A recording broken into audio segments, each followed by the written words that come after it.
Welcome to Talk Treatises. So imagine, if you will, a very specific district right in the heart of London. Great. We are dropping ourselves entirely into the mid-18th century, let's say around 1750. Okay. And we're standing in a place that feels almost like a no man's land. It's this zone where the laws of God and the laws of man are just twisted into this very peculiar, very messy shape. Oh, absolutely. It's defined by a paradox, really.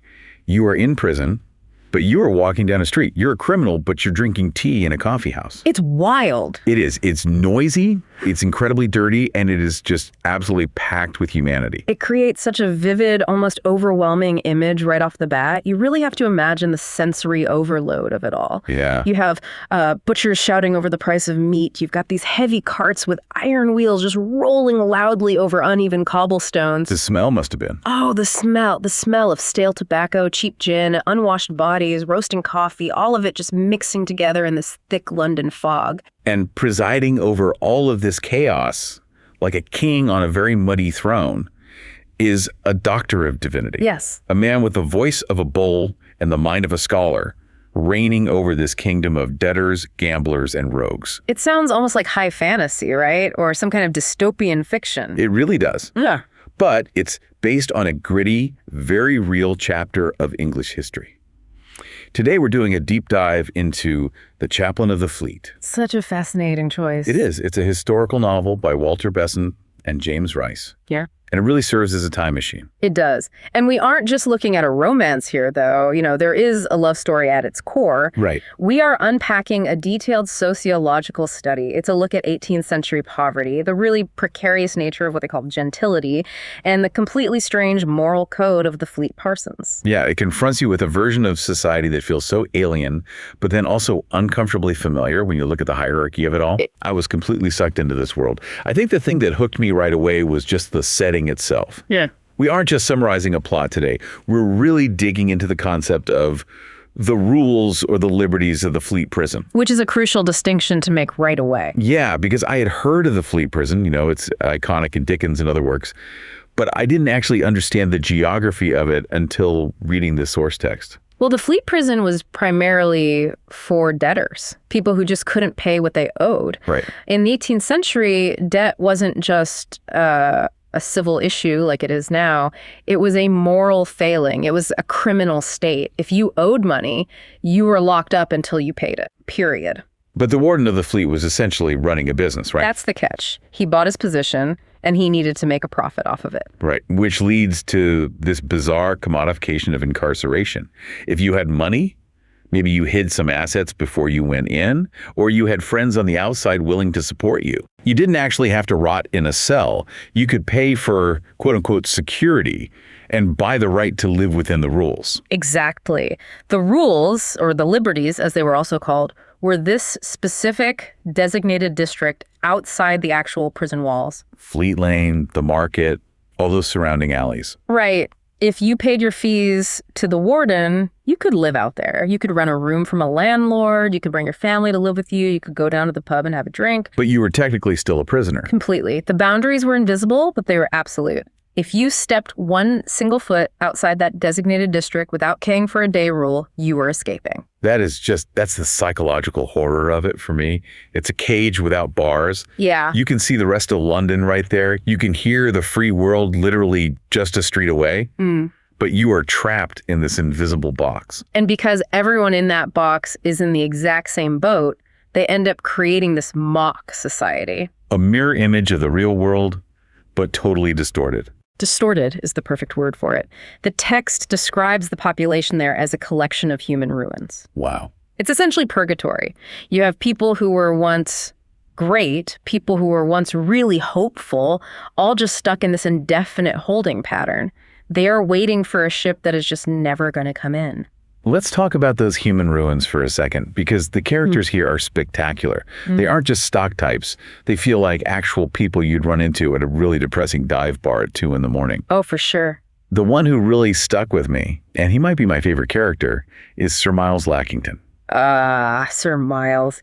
He really is the heart of the fleet in a lot of ways. He is. He's a baronet, a man of real quality who just gambled away a massive fortune. And the craziest part is he isn't even angry about it.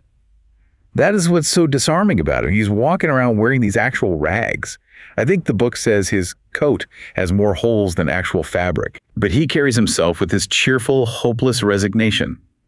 He sits in the coffee house, tells stories about the good old days, and borrows half-crowns with the dignity of a king. There is a really profound philosophy behind Sir Miles, though.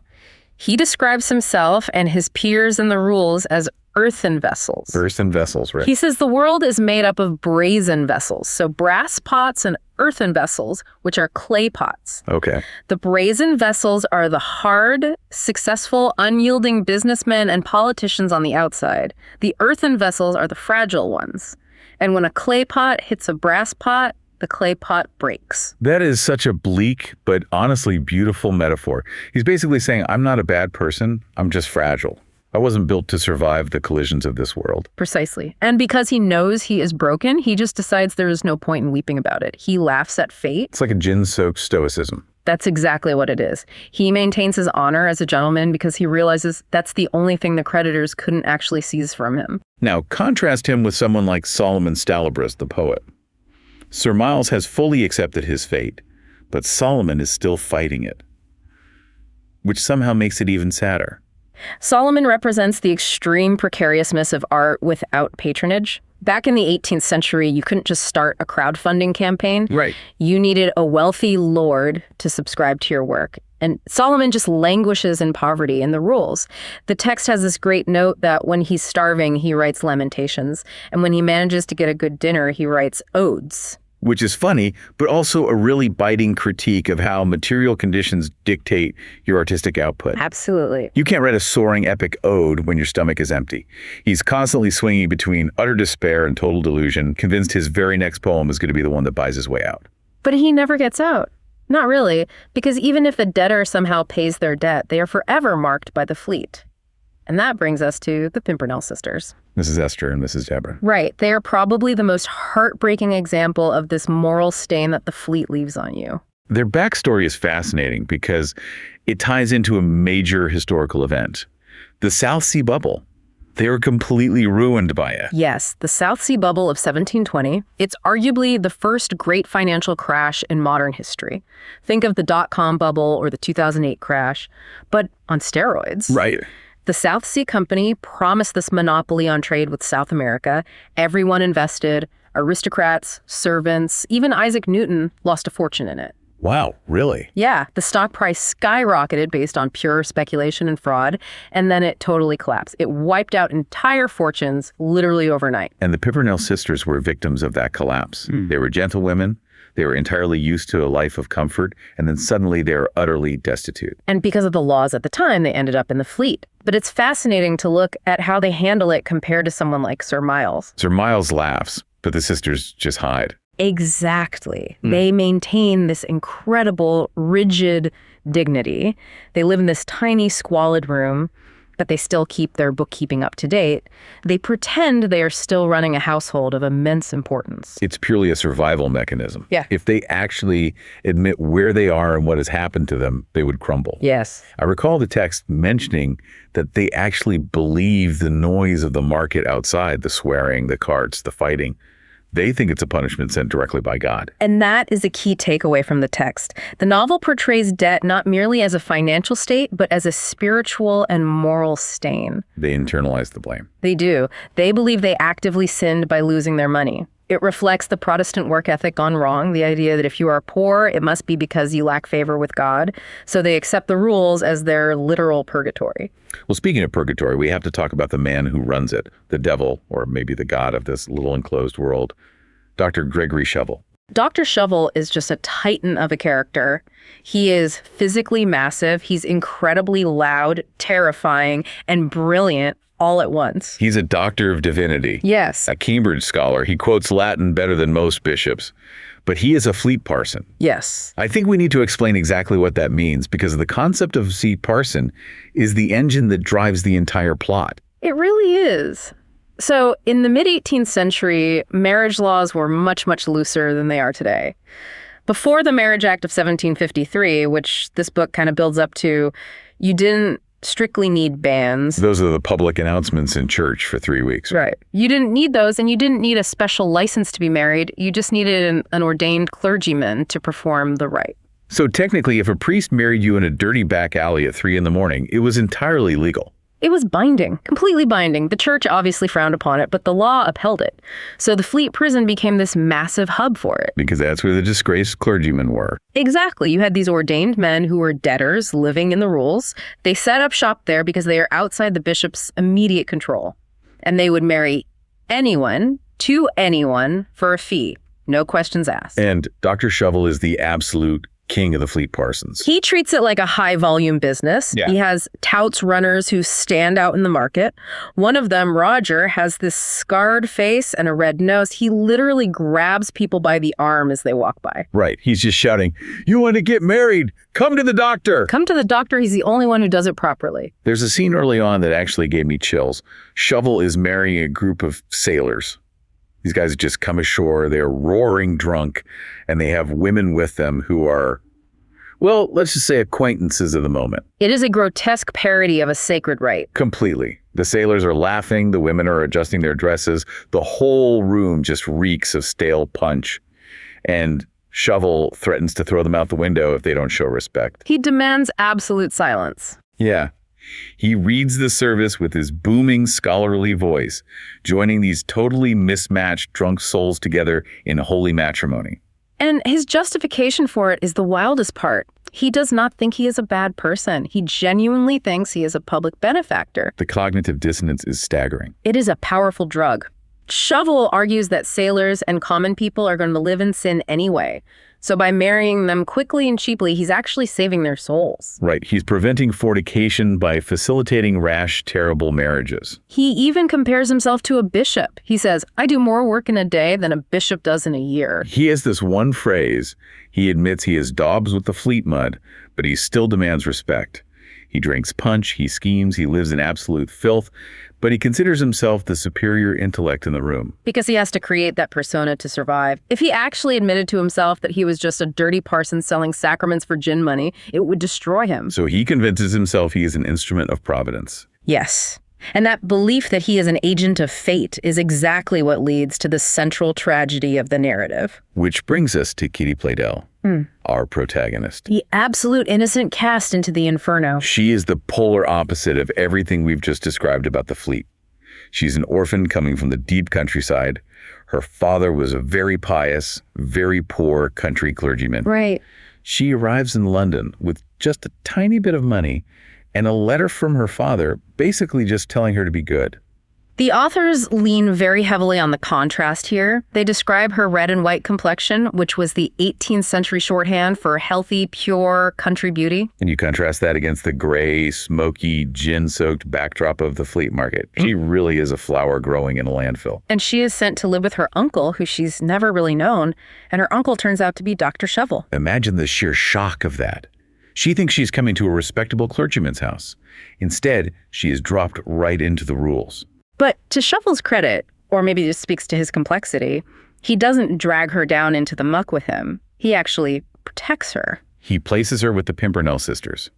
This sets up a really interesting control group dynamic.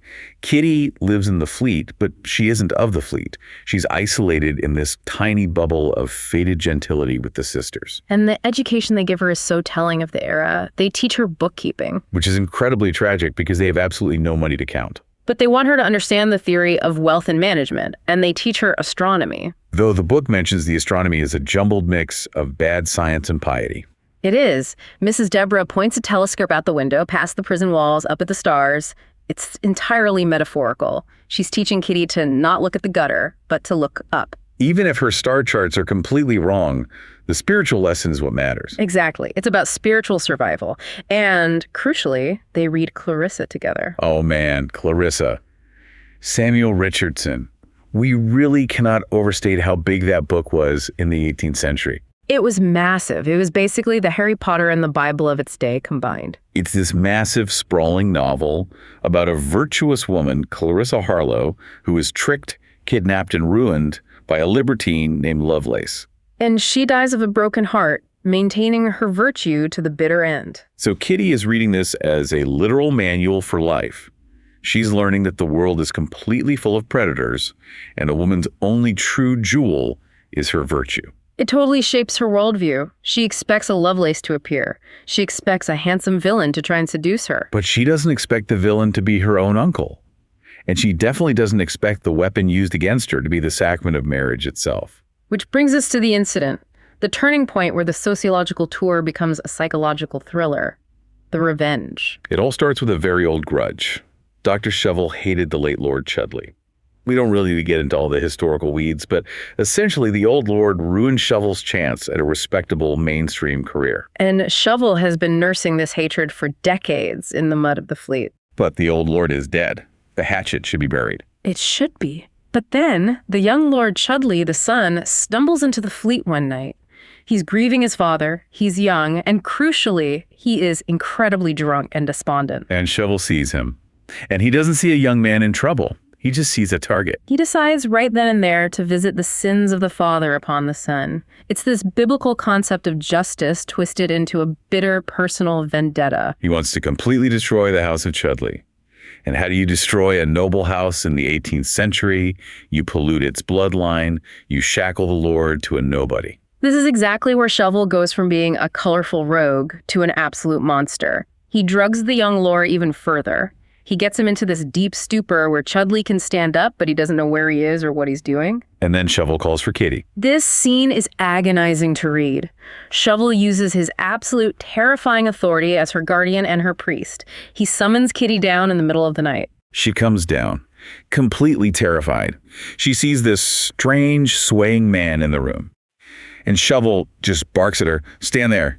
Take his hand." She doesn't even know what is happening at first. She is just an obedient 18th century girl who is terrified of her booming uncle. She probably thinks it's a game or some weird test, or she's just too scared to process it at all. And Shovel just performs the ceremony. Roger the Tout is standing there as the witness. Shovel rushes through the words, "I, Harry, take thee, Kitty." And Chudley is just slurring his words, barely conscious. Kitty is trembling. And in 5 minutes, it's done. The book is signed. They are legally man and wife. And then Shovel just sends Kitty back to bed and lets Chudley pass out on the floor. The next morning, talk about the hangover from hell. Chudley wakes up in a dirty, foul-smelling room in the Fleet. Shovel comes in, not with coffee, but with a death sentence. He looks at Chudley and says, "Congratulations, my lord, you were married last night." Chudley thinks it's a sick joke. But Shovel shows him the actual legal register. And here is the true masterstroke of Shovel's cruelty. Chudley asks, "Who? Who did I marry?"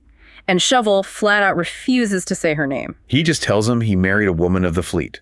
He implies she's a drab, a prostitute, a beggar, someone straight out of the gutter. So Chudley leaves the prison completely believing his life is over. He is the head of a noble family, and he is legally tethered for life to a nameless monster. He can never marry a woman of his own class now. He can never produce a legitimate heir that isn't tainted by this secret. He's completely trapped. And Kitty. Shovel swears her to total secrecy. He tells her she is a wife, but she must never, ever claim her husband until Shovel gives the word. She's traumatized. She feels like she has committed this massive sin, even though she was entirely forced into it. She goes back upstairs to the Pimpernell sisters, carrying the secret like a live bomb. What is so disturbing is Shovel's justification for all of this. He destroys 2 young lives. Kitty is basically a grass widow, a wife with no husband, and Chudley is a husband with no wife, and Shovel genuinely thinks he has done God's work. It's a terrifying philosophical angle. The ends justify the means. Shovel believes that by humbling the proud house of Chudley, he's actually balancing the cosmic scales. He also, in a very twisted way, thinks he's done Kitty a massive favor. He's made her a lady. He's married her to a lord. He thinks eventually they will both thank me for this. It just highlights the absolute terrifying power of the patriarchy in this era. Kitty is property. Shovel moves her like a pawn on a chessboard. So we fast forward a bit. The story shifts gears completely. We leave the mud and the despair of the Fleet. Because the Pimpernell sisters, in a total deus ex machina moment, inherit a fortune. The wheel of fortune turns. Suddenly they are rich. They pay their debts. They take Kitty and they leave the rules forever. They re-enter polite society and head straight to Epsom Wells. This transition is so jarring, but in the best way possible. We go from the dark, enclosed, noisy prison to the open, green, highly fashionable spa town of Epsom. But the text makes a very sharp point that the noise hasn't actually stopped. It's just changed pitch. Exactly. The Fleet was the noise of desperation, but Epsom is the noise of vanity. Besant and Rice are really acting as satirical masters here. They describe all the society types. You have the fribbles. I love that term, fribbles. It's wonderful. Men who are essentially just clothes hangers. They're all wigs, powder, scent, red heels, but absolutely no substance. And the Bloods. The violent young aristocrats who think breaking windows and terrorizing people is hilarious. And the practice of chin-chucking. Which is exactly what it sounds like. Gentlemen just walking up to country girls and chucking them under the chin. It represents that casual, predatory entitlement of the upper class. And into this entire peacock farm steps Kitty Playdell. But she's not the frightened little girl from the country anymore. The money and the weight of her secret have changed her. She becomes a toast to the Wells. She is beautiful, tall, grave, and dignified. She has that Clarissa energy now, tragic and beautiful. And of course, because this is a novel, Lord Chudley happens to be at Epsom. Fate, or the authors, brings them right back together. Chudley sees Kitty. Now remember, he was blackout drunk during the wedding. He has absolutely no memory of her face. He just sees this stunning, mysterious woman, and he falls madly, hopelessly in love with her. And Kitty loves him back. She recognizes him immediately. But she is paralyzed. This is the torture at the very heart of the book. Chudley loves Kitty, but he believes he cannot court her because he is already married to the Fleet drab. He feels he would be a monster if he pursued her while having a wife. And Kitty wants to scream, "I am the wife, it's me." But she is terrified. She thinks Chudley hates the drab who ruined his life. If she reveals she is that woman, she fears his love will turn to instant, violent hatred. She thinks he will just see her as Shovel's accomplice in ruining him. It is a perfect deadlock, a paradox. To get the man she loves, she has to confess to being the very thing he hates most in the world. And while they're dancing this agonizing tango, other suitors start circling Kitty. We get the return of Solomon Stalibras. The poet. He has followed the money. Now that Kitty is rich, he decides she is his muse. He actually proposes to her and offers her immortality in his verses. Which is a pretty bold offer from a guy who was literally starving a month ago. It shows the total delusion of the artist. He really thinks his poems are worth more than Chudley's title and wealth. Then there's Will Levitt, the rustic boor. He's the quote-unquote nice guy from her village who is actually a complete nightmare. He's a figure from her childhood, and he claims her by right of prior acquaintance. He represents brute force. He's rich, he has land, but he has zero manners. He's violent. He actually tries to kidnap her at one point. Which was a shockingly common trope of the era, the abduction of the heiress. The idea was if you steal her and force her to marry you, all her money legally becomes yours. It really emphasizes how incredibly vulnerable women were, even rich ones. You have the fribbles, the bloods, the violent rustics, and the only decent man, Chudley, thinks he's disqualified from protecting her. There is a fantastic scene involving a non-duel, really. Harry Temple, who is another disappointed suitor, wants to fight Chudley for Kitty's honor. Right. But Sir Miles Lackington is there. He's been bailed out of the Fleet by the sisters, and he intervenes. Sir Miles brings his hard-won Fleet wisdom to Epsom. He points out the total absurdity of the laws of honor. He says something to the effect of, if we fought every time a girl preferred another man, there would be no men left in England. It so perfectly satirizes the toxic masculinity of the duel. Sir Miles is the voice of practical reason. He's the only one who sees that life is way too short to die for vanity. So how do we resolve this giant mess? We need a climax. We get a masquerade and a wizard's cave, classic 18th century excess. Everyone is in masks. It's this chaotic scene of confusion. Lord Chudley, who is just desperate and miserable, goes into a booth to consult a wizard. But the wizard isn't actually a wizard. It's Dr. Shovel in disguise. The doctor's back. He followed them all the way to Epsom. He's been pulling the strings this entire time. He sees his work is almost done. He tells Chudley, in this disguised voice, that which is done cannot be undone. That which is loved may still be loved. It's a riddle. He's essentially telling him, your wife and your love are the exact same person. It nudges the plot right toward resolution. Kitty finally can't take it anymore. She decides she must confess. Consequences be damned. She sits down and writes a letter. But before she could deliver it, Dr. Shovel steps in for the final reveal. He confronts Chudley directly. He reveals that the drab, the nameless horror, the creature of the fleet that Chudley has been having nightmares about for months is actually the virtuous, beautiful Kitty Plato. It's this massive moment of relief. The tension just snaps. Chudley realizes his punishment was actually a blessing in disguise. The woman he was forced to marry is the exact woman he would have chosen anyway. And he forgives the deception. He does, just like that. He does, because he is so relieved that he isn't shackled to a stranger and so insanely happy that he can actually be with Kitty. He just forgives the coercion entirely. Which, looking at it with modern eyes, is a bit convenient. Oh, you kidnapped me and forced me to marry while I was drugged. But hey, she's hot, so we're good. It is very convenient. It's a romance novel ending at its core, but it allows Besant and Rice to wrap up their themes. And that brings us to the analysis. We really need to look at what this story is actually arguing beneath the surface. Let's look at the themes. The first one clearly being the nature of gentility. This is the central thesis of the book. The text argues that true gentility is internal, not external. Look at the Pimpernell sisters. They lived in the mud of the fleet. They had absolutely no money, but they remained ladies because of their conduct and their hearts. Contrast that with Will Levitt. He has the estate, he has the money, the horses, but he is a savage. Wealth does not cure his boorishness. And Sir Miles is the bridge between those two worlds. He proves you can be a gentleman in rags. His philosophy is that as long as you keep a stout heart and don't let the world break your spirit, you remain a gentleman. It's a surprisingly democratic definition of nobility for that time period. Theme number 2 is definitely the power of women versus men. It is a stark picture of asymmetry. Men have the hard power. Shovel has the power of the church and legal guardianship. Levitt has sheer physical strength. Chudley has immense social status. They can all actually do things. And women? Women have sensibility and beauty. That's really it. Kitty's entire struggle is finding any agency in a world where she is essentially treated as currency. She is traded by her uncle just to punish a lord. Exactly. She is claimed by suitors like property. Her only real power is her ability to inspire love. If she wasn't beautiful, she would have been completely doomed.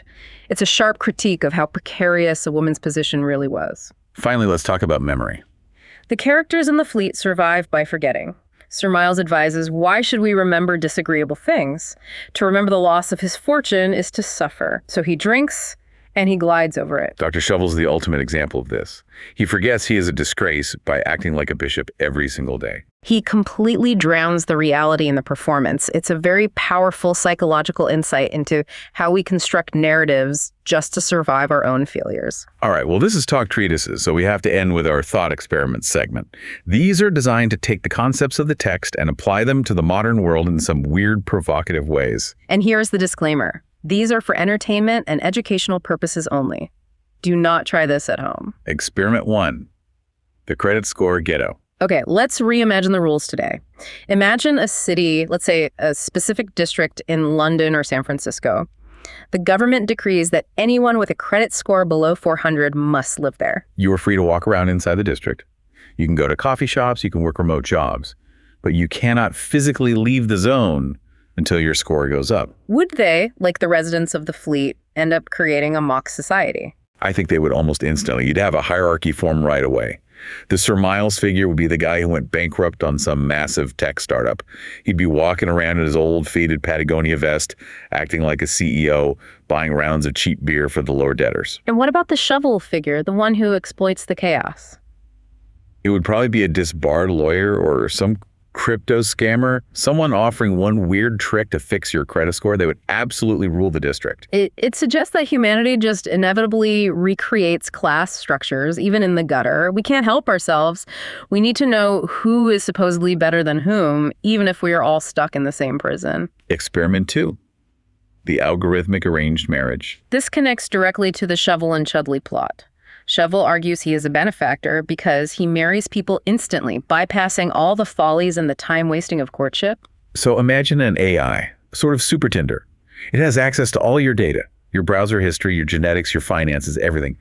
And it finds your statistically perfect soulmate. Just like Kitty and Chudley turned out to be perfect for each other in the end. But here's the catch. The AI marries you legally. Instantly. Maybe it happens while you are asleep, or you click, I agree on some terms of service without reading it. You wake up, and you are legally bound to a stranger in Ohio. And the AI says, trust me. The data says you will be 99% happy. If I let you choose, you'll pick the wrong person and be divorced in 5 years. I am saving you from yourself. Is the violation of your autonomy justified by the outcome of a genuinely happy marriage? Shuffle says yes. It really challenges our modern obsession with consent and choice. We value the right to choose more than the actual result of the choice. Shuffle, in this hypothetical AI, argues that people simply make bad choices. It's a terrifying utilitarian argument. The ends, which is happiness, justify the means, which is total coercion. I think I'd take my chances with the bad choices personally. Same here. But the Chaplain of the Fleet really forces us to look that argument in the face. Sometimes we do stumble into happiness despite our best efforts to ruin our own lives. This has been an incredible journey through the mud and the stars of 18th century London. It really has. From the noise of the flea market to the vanity of Epsom Wells, it's a book that truly deserves to be dusted off and read again. Absolutely. The Chaplain of the Fleet is a window into a brutal, noisy, yet strangely vibrant world. It asks us to forgive the earthen vessels who break under the pressure of the world. It asks us to look for dignity in the unlikeliest of places. And it reminds us that even when we are in the gutter, we can still be looking at the stars. I'll leave you with a final provocative thought, listener.